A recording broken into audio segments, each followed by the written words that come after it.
나의 엄마는 나르시시스트일까?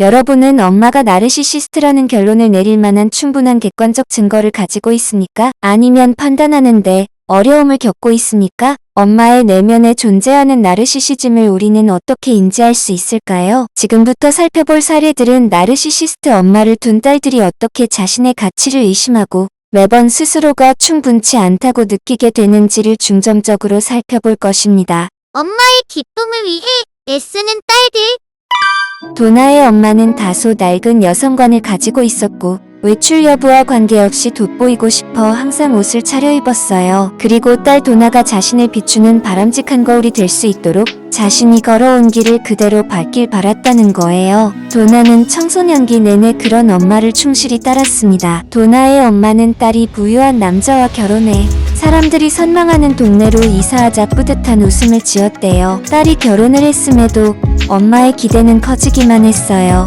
딸이 격에 맞는 옷을 입고 차를 타고 다른 상류층 여성들과 잘 어울릴 수 있도록 압박했다는 것입니다. 절대 스스로를 구경거리로 만들지 말라고 도나를 심하게 짓눌렀습니다.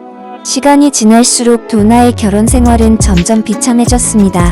도나는 남편 또한 나르시시스트가 아닌가 의심하기 시작을 했다는 것입니다. 성인이 되어서도 반복되는 곤래? 결혼 생활이 무너지기 시작하자 남편은 도나를 고립시켰습니다. 남편은 부부가 함께 알고 지내던 사람들을 끌어들여 그녀를 비방했습니다. 결혼 생활은 그렇게 끝이 났고 아이들마저 등을 돌린 현실에 도나는 무너졌어요. 그녀가 의지할 사람이라고는 엄마밖에 없었어요. 어쩔 수 없이 엄마와 다시 함께 살아야 했고 그렇게 학대는 반복되었답니다. 도나의 엄마는 부부관계가 완전히 파탄이 났어도 남편에게로 되돌아는데 필요한 일이라면 뭐든 해야 한다고 주장했다는 것입니다. 그러면서 도나에게 다음과 같은 압박 질문을 던졌다고 하는데요. 그 대가족이 올해 크리스마스에 어디를 가겠니? 아이들이 좋은 대학에 진학하려면 도움이 될 만한 지역에 사는 가족과 계속 연락해야 할 텐데 그걸 할 사람이 누구겠니? 도나의 엄마는 딸에게 도움이 될 만한 이유는 단 한 가지도 말하지 않았다는 것입니다. 도나가 남편과 마지못해 화해하려는 모습을 보이고 나서야 엄마는 딸을 받아들였어요. 하지만 도나는 엄마와 사이가 나빠질 때마다 엄마로부터 멸시당해야 했습니다. 그녀는 점점 우울해졌고 우울감은 결국 표면화되어 신체 질병으로 나타났어요. 그런데 도나가 병원에 방문하려고만 하면 갑자기 엄마가 아프기 시작했어요. 결국 도나는 엄마를 돌보기 위해 병원 예약을 취소해야 했어요.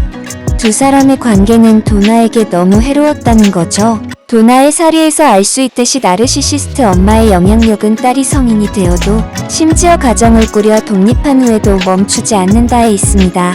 성인이 되어서도 도나의 존재는 엄마의 일부로서 이용되었다는 것입니다. 엄마는 딸의 삶을 통제했고 그 결과 도나는 엄마와의 관계를 유지하기 위해 엄마가 원하는 일은 무엇이든 했다고 합니다. 이혼으로 인한 정서적 혼란과 엄마의 극단을 오가는 요구 때문에 지칠 대로 지친 도나는 더 이상 정상적으로 생활할 수가 없었다는 거죠. 결국 며칠을 침대에만 누워 있어야 했지만 그때도 도나는 여전히 엄마와 함께였어요. 도저히 엄마를 상대할 힘을 낼 수도 없었고 달리 갈 데도 없었다는 거예요. 도나의 엄마는 자신의 주요 자기애적 공급원인 딸과 분리되는 것을 견디지 못했고 오히려 피해자처럼 행동했다는 것입니다. 여기서 공급원이란 나르시시스트가 살아가는데 필요한 타인의 감탄을 말합니다.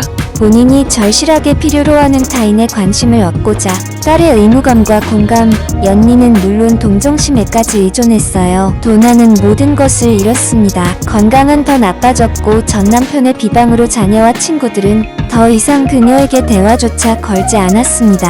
도나의 우울증은 심각해졌습니다. 절망에 빠진 그녀는 엄마가 있는 학대의 소굴로 더 깊이 들어갔어요. 하지만 점차 엄마와의 관계에서 진실을 보기 시작했습니다. 나르시시스트의 증상과 진단 기준을 조사한 후 도나는 자신의 엄마가 자기애성 성격장애라고 비공식적 진단을 내렸습니다.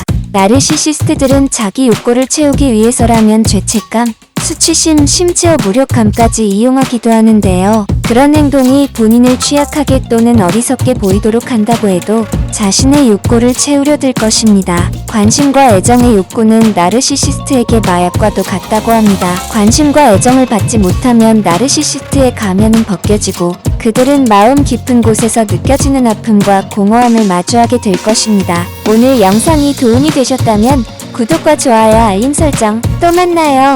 감사합니다.